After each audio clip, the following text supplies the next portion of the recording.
Montana Territory, 1877, the wind howled down from the Bitterroot Mountains as Elira Tannen held her rifle steady, the weight of it no heavier than the silence inside her cabin. She had not spoken to another soul in nearly 8 weeks. The cabin sat tucked into the trees near the Blackfoot River, built by her late husband with thick pine logs. He was gone now, buried under a cairn behind the woodpile. Pneumonia had taken him 3 winters ago. The silence had stayed. Elira had learned to live without needing anyone. She hunted alone, trapped alone, mended her own clothes, and stitched her own wounds. The world had taught her early that love was not for her, not after her father abandoned her and her mother, not after her mother died crossing into Wyoming. Not after her husband, who had been kind but distant, left her with a cabin and no children to wrap her arms around. So when the rider came out of the trees, she raised her rifle. He was tall, broad-shouldered, dust covered from the trail. His horse was lathered and limping. A boy no older than 6 slumped in front of the saddle, unconscious. A girl, maybe 8, clung to the saddle horn with raw hands, her face blotched with sunburn and fear. "Help," the cowboy said, voice hoarse. "Please, they need water." Elira did not lower her rifle. "Who are you?" "Name's Paxton Merrick. I found them 3 miles back near the ridge trail." Wagon overturned, no adults. She looked at the children. The boy's lips were cracked. The girl's eyes had gone glassy. She lowered the rifle. "Bring them in." By sunset, the boy Thomas was breathing better, curled under a quilt near the hearth. The girl Tessa sat at the table, her fingers wrapped tight around a tin cup of water. Elira moved with calm, practiced focus. She made broth, cleaned wounds, pressed a cool rag to Thomas's forehead. Paxton stood by the door, hat in hand, watching her like she was something he had never seen before. "You live out here by yourself?" he asked after a while. She nodded once. "Always have." "Not always." She turned to look at him. "I saw the grave out back," he said gently. "Elira, is it?" Her eyes narrowed.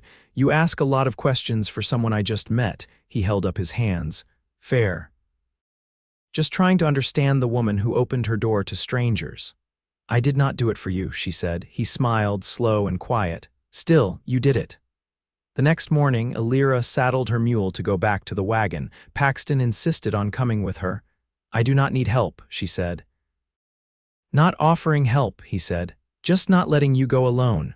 The trail was steep, the sun sharp. When they reached the wagon, Elira saw what she expected: splintered wood, broken wheel, scattered belongings, no sign of parents. She found a locket in the debris, a woman's picture inside. The children's mother, most likely. Paxton crouched near the edge of the trail. Tracks go off east, someone walked away. Elira looked down the empty slope. Could be days ahead. "We cannot leave them alone again." Elira agreed. Back at the cabin, Paxton stayed. Not because he asked to, but because the children clung to him, especially Tessa. She followed him with her eyes, always watching. He chopped firewood without being told. He fixed her broken fence. He made the children laugh, and he watched Elira. She tried not to notice. But when he handed her a tin plate of beans one night, their fingers brushed. "Thank you," she said, surprised by the warmth in her own voice. He met her eyes. "You are welcome." That night, while the children slept, they sat by the fire. Elira rubbed oil into her cracked hands. Paxton leaned back against the wall, hat resting on his knee.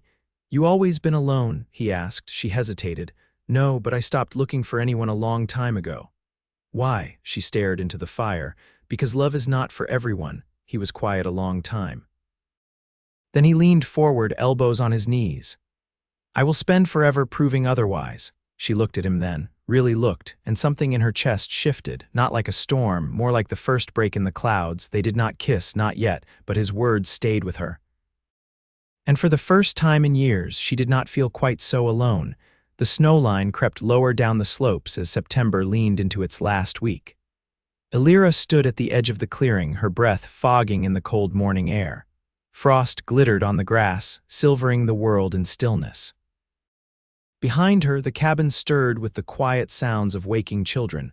Paxton had gone before dawn, taking the gelding and a coil of rope to check the north ridge for game. He'd said there were signs of elk the day before, tracks half filled with rain. He said it like it mattered. Like staying meant preparing. Inside, Tessa was folding scraps of linen under Elira's instruction, her small hands clumsy but eager. Thomas slept longer these days, still thin, still pale, but gaining strength in slow inches. "I could sew the edge if you show me again," Tessa said without looking up. "You'll tear the thread if you pull too hard," Elira answered. "Try it slower." The girl's brow furrowed as she bent over the cloth again. Elira watched her for a moment, then turned to stir the pot of oats warming on the stove. The quiet held steady, peaceful, and close like a well-mended quilt. By midday, Paxton returned with a quartered hind haunch slung across the saddle. Blood crusted his sleeves and collar, and his hands were raw from dressing the kill, but he was smiling. Not wide, just enough that the corners of his eyes creased. "Bull elk," he said. "Young, meat'll last weeks." Elira stepped aside as he hefted the carcass to the butchering rack. She handed him a basin of water without a word. His fingers brushed hers again, rough and warm. He didn't pull away. Later, as she salted the meat, Paxton took his place on the porch steps, knife in one hand, whetstone in the other. The rhythmic scrape of iron on stone filled the silence between them. "You ever think about leaving this place?" he asked. She didn't look up. "No, not even to find something better. There's nothing better." She rinsed her hands in the basin. "Only different." He set the knife down. "That's not true." She turned to him, wiping her hands on her apron. "You think different means better because you're a man who keeps moving, but you come through enough winters alone, you stop wishing for things you can't grow or build with your own hands." He nodded slowly, eyes on the trees. "I've been alone too, not because I chose it, just didn't know where I was supposed to stop." Elira stepped onto the porch beside him. And now, he looked at her, his face softened by the low light. "Now I think maybe I found it." That night, Paxton stayed up late mending a broken boot sole by lamplight. Elira watched from the table where she sorted dried herbs into muslin sacks. The children were asleep, the fire low but steady. "You ever learn from someone?" she asked. He looked up. "To do what? Live this way. Cook, hunt, stitch. My mother taught me what she could before she passed. The rest I figured out on the trail." His voice held no bitterness. "You, I watched, paid attention. Most men don't notice women learning things they think are theirs to teach." Paxton leaned forward, arms resting on the table. "You notice everything, don't you?" She met his gaze. "I have to." He was quiet a moment. "Then, I'd like to be someone you didn't have to keep watching for the wrong reasons." She didn't answer, but she didn't look away. The next morning, she found him splitting kindling behind the shed with steady purpose. The rhythm of his work matched something in her chest. She didn't say anything, just picked up a bundle of wood and carried it in. When she came back out, he was standing straight, axe resting at his side. "I was thinking," he said, "about building a smokehouse. With that elk, we'll need it." She nodded. "I have timber stacked behind the barn." I saw. "I can start after supper." She paused. "You planning to stay that long?" He met her eyes. "I'm planning to stay as long as you let me." Elira didn't smile, but the next time she passed him, she didn't step around him either. When their shoulders brushed, she let it be. By October's first frost, the smokehouse stood knee-deep in pine shavings behind the shed, its beams tight-fitted and sealed with clay and moss. Paxton had built it with quiet determination, and Elira had not asked why he worked as though the place belonged to him. She simply handed him the last bundle of nails one evening and said, "Roof'll hold now." He had glanced up from the beam he was setting and said, "Only because you showed me how." That night, when the wind picked up through the trees and the children curled close beneath the quilts, Paxton pulled the bench nearer the fire and opened a canvas roll of maps. He smoothed one across the table, its edges curled and worn. "I was thinking," he said, "come spring we could take the kids east. There's a schoolhouse in Fort Shaw, they could learn proper." Elira's shoulders stiffened as she dried the tin cups. "They're not ours." "No. But they're not anyone else's anymore, neither." His finger traced the lines of a trail. "You said love wasn't for everyone. Maybe it ain't, but care's a choice, and these two need raising." She sat without answering, her hands folded clean in her lap.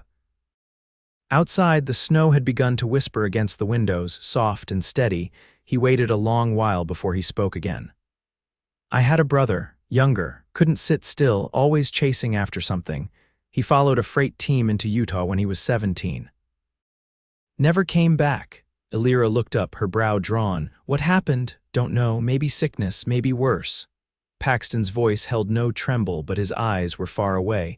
I didn't go after him. I thought I had time. She studied him across the table's worn grain, the hurt in his voice not loud but present like the creak of old wood in the night. You carry that. I do. She didn't offer comfort. Instead, she said, I lost a child years ago. He looked at her steady. She continued, her voice low. Only made it to his first spring. Fever took him. I buried him beside the creek under the cottonwood, never told anyone but my husband, and now you. Paxton didn't reach for her. He only said, I'm sorry. The fire crackled quietly between them. Elira let the silence settle before she spoke again. I never wanted to feel that weight again, that kind of love it costs more than I have. He leaned forward, elbows on his knees. Then let me carry half. She met his eyes, something raw and uncertain flickering there. You don't know what that means. I do, he said. It means staying when it's hard. It means waking up tomorrow and doing the same work side by side. She didn't speak, but she didn't look away either. Her hands, still folded, trembled slightly. Paxton stood then, slow and careful. If I'm wrong, tell me. Tell me to ride out come morning, and I will. But if I'm not, if there's a place here for what we could build, then I'll keep showing up. Every day. He moved toward the door, meaning to leave her with her thoughts, but her voice stopped him. Don't go far. He turned. She rose from the table and crossed to the hearth. Her hand brushed his coat sleeve, light as breath. I don't know what this is yet, she said, but I don't want it to end. His voice was quiet. Neither do I. They stood there, the fire low behind them, the smell of pine smoke thick in the stillness. She didn't flinch when he reached for her hand, and this time she held on. A week after the first snow, Elira found herself standing in the barn doorway, the smell of fresh sawdust and hay thick in the still air. Paxton was inside, bent over a plank of raw pine, smoothing it with a drawknife. His coat hung from a peg behind him, sleeves rolled high, arms dusted with wood shavings. He looked up when she stepped in. I thought I'd build a cot for Thomas, he said. He's outgrowing that pallet by the hearth. Elira nodded. He's been sleeping restless. He kicks, Paxton said, grinning faintly. Woke me with a heel to the ribs last night. You could have moved to the loft. I could have, he said, setting the drawknife aside, but I didn't want to. Elira leaned against the post, arms folded. You planning to build a bed for yourself next? He wiped his hands on a rag. I figured that depended on where I'll be sleeping come spring. She didn't answer right away. The barn was quiet except for the occasional creak of the roof settling into the cold. I moved my husband's things, she said finally. The chest by the hearth, I cleared it out. Paxton's eyes held hers. Was that for me? It was for me, she said, but you'll benefit. He stepped closer, slow. I don't expect anything you don't want to offer. I know, she said. That's the part I didn't expect. She turned to go, but paused at the threshold. I'll boil coffee. You've earned it. Inside, the children were stringing cranberries and dried apple rings onto twine for the mantel. Tessa looked up as Elira entered. Can we hang it today? Elira took the garland in her hands, inspecting the knots. Yes, before the light fades. Paxton joined them just before dusk, his hair damp from the pump, sleeves rolled back down. He took the hammer without needing to ask and tapped in the nails while Tessa held the ends steady. Thomas stood beside Elira, watching with quiet pride. When the mantle was dressed, Elira stepped back and let herself see it not for what it was, a string of dried fruit, but for what it meant. A home not paused in grief but moving forward. After supper, Paxton spread out a stack of feed sacks he'd stitched into a crude quilt top. I thought the kids could paint it, he said, with whatever they want, just for color. Tessa's eyes lit up. Can we use the berries? They'll stain, Elira said, but they'll fade. I found some ochre, Paxton added, and charcoal. I used to mix it with egg whites, makes it stick. She met his eyes. You didn't strike me as a man who painted. I didn't strike you as a man who stayed, he said. They sat together at the table while the children smeared colors onto sackcloth, little hands careful, tongues peeking between lips in concentration. Paxton dipped a finger in the charcoal and dragged it across the fabric in a slow arc. "What's that?" Thomas asked. "River Bend," Paxton said. "From where I grew up." Elira picked up a brush and added a line of red ochre beside it. "That's the sun setting behind it." He looked over at her. "You're good at this." "I'm good at seeing what's there," she said. "Not always what could be." He didn't push, just nodded and went on painting. That night, after the children were asleep, Elira stepped out onto the porch. The moon hung low, sharp-edged and clean. Paxton followed without a word, wrapping a blanket over her shoulders before settling beside her on the bench. She let the silence stretch between them before speaking. "You meant what you said before about forever," he turned to her. "I wouldn't have said it if I didn't." She looked down at her hands. "I don't need grand words. I need someone who doesn't scare off when the wind shifts. I've ridden through worse than weather," he said. "And I'm here still." She looked up. "Then stay." He reached for her hand, and this time she curled her fingers into his without hesitation. They sat there as the cold crept in, hands clasped, the children safe inside, a painted quilt drying by the hearth. And for the first time in years, Elira felt the shape of something new settling into her ribs, not a wound, not a weight, a beginning. The spring melt came late that year. Snow lingered deep in the timber, and the river ran high with silt and broken ice. Elira stood by the water's edge, skirts tucked high, watching Paxton guide the children across a narrow log bridge he'd built himself.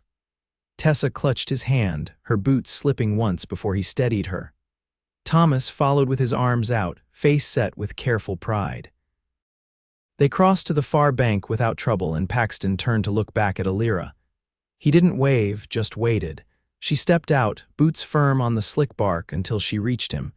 His hand met hers without needing to be asked. They hiked up through the wet woods, where the undergrowth was beginning to green, and the snow had melted into soft patches of moss.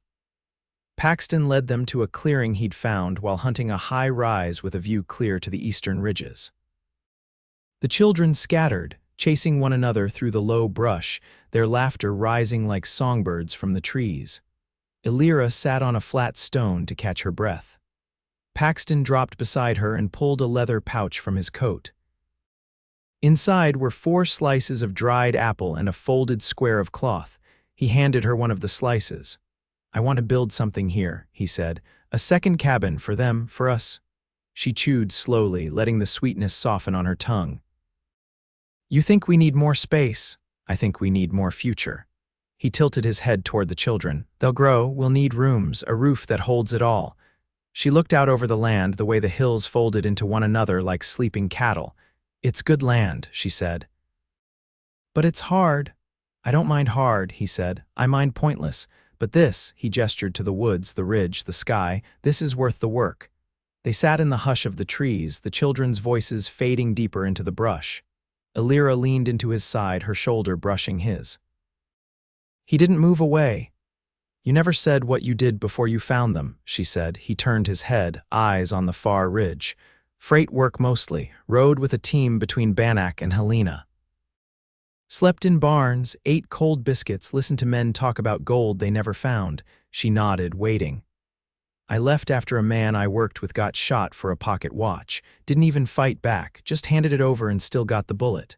Elira's fingers found a loose thread on her sleeve. "That's when you came north."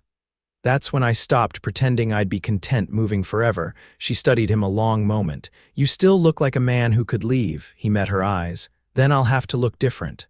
The words settled between them like a promise. That evening, back at the cabin, Paxton took the children to the barn to teach them how to saddle the mule. Elira watched through the window as he adjusted the cinch twice before letting Tessa climb up. Thomas handed him the blanket with both arms, proud and steady.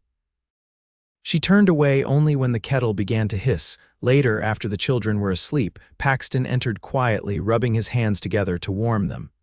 He stopped when he saw her standing by the hearth, a folded quilt in her arms. "I redid the pallet," she said. "It's yours now." "Unless you meant what you said about needing more future." He stepped closer, the space between them closing like breath drawn in. "I meant every word." She set the quilt down and reached for his collar, smoothing it with careful fingers. "Then stay." He kissed her without asking, and she kissed him back without fear.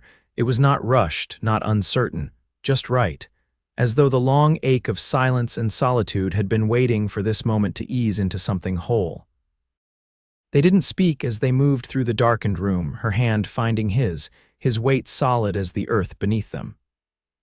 When the fire burned low to coals, they lay side by side, her head on his chest, his thumb brushing the inside of her wrist.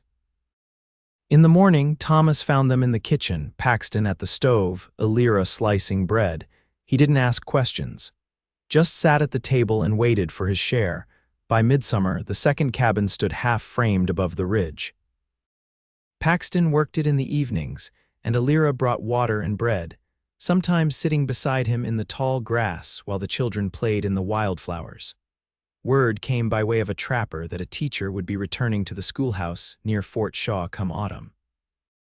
Elira and Paxton debated over supper and decided the children would go. They'd keep the cabin, ride in before snowfall, and return once the thaw came.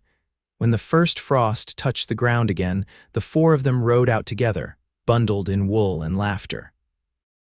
Paxton drove the wagon, Elira beside him, the children tucked in back among blankets and dried apples. They left behind the place that had once been only Elira's, now theirs, not because she'd given it up, but because he'd built something beside her and never once asked her to lessen herself to make room. Years passed, seasons turned. The children grew strong and sure. Tessa learned to read with a hunger no one could slow, and Thomas took to carving wooden animals with the same quiet focus Paxton had shown him. The second cabin became a workshop, then a schoolroom, then a place for guests when travelers passed through. Elira never left the ridge.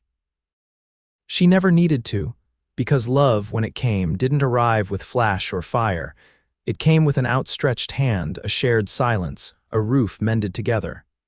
It came in the form of a man who stayed when he didn't have to, and a woman who let herself believe that she was meant for more than surviving. They grew old with the mountains behind them and the river in front, the children grown, the land shaped by their hands. And when the snow came each year, they lit the hearth the same way they always had together. There was no loneliness left in the cabin, only warmth, only peace, only love.